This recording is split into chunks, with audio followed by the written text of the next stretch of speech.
cadre du projet, il y a eu la formation en égalité des genres et masculinité positive de l'équipe technique, des élus des 3 OP du projet et des comités aviseurs.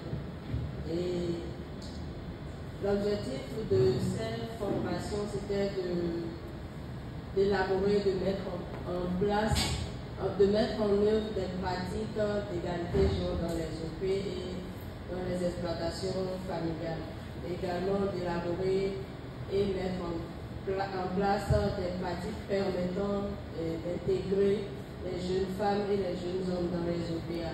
Déjà, il faut rappeler que ces formations étaient des formations très participatives, c'était très actif, c'était des co-constructions, on a eu à construire ensemble des concepts, on a eu à partager des expériences.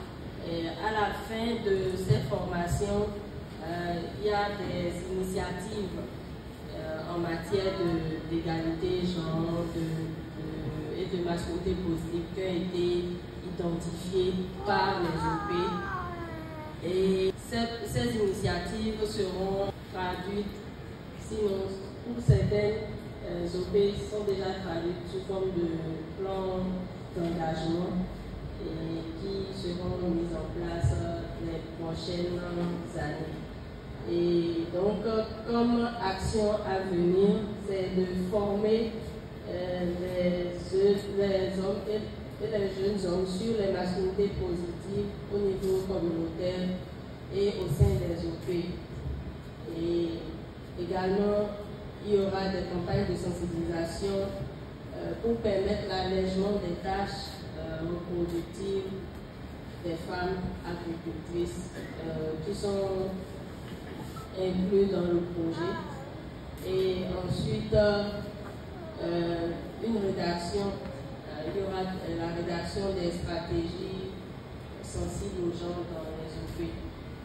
Ça, c'est ce qui concerne les formations en égalité genre et en masculinité positive. Donc, à la suite de cela, nous avons organisé un atelier de réflexion dans chaque OPA.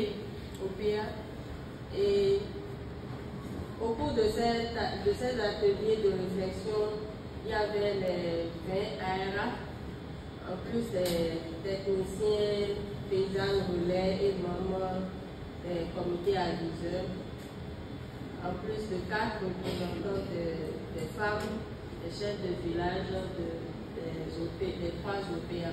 On a réfléchi par rapport à des solutions pour alléger leurs tâches et leur permettre de dégager du temps pour pouvoir consacrer cela à leurs activités. Et ensuite, nous avons abordé les bonnes pratiques de partage et de diffusion des solutions à l'allègement de ces tâches-là. Ensuite, nous avons parlé aussi de la mise en place de groupes de parole et d'entraide. Également, il y a eu des sujets d'intérêt, c'est-à-dire on a réfléchi si par exemple ces groupes de parole sont mis en place, quels sont les sujets d'intérêt sur lesquels ces groupes de parole-là pourraient fonctionner. Pour les prochaines fois, ce qui est à venir, c'est de mettre réellement en place ces groupes de parole qui, je crois, sont prévus pour janvier 2025. Et ensuite, il y aura des campagnes de sensibilisation, comme on l'avait dit tout à l'heure, à l'allègement des tâches reproductives pour faciliter la tâche aux femmes agricultrices et leur permettre vraiment d'atteindre leurs objectifs dans le cadre de ce projet. Et enfin,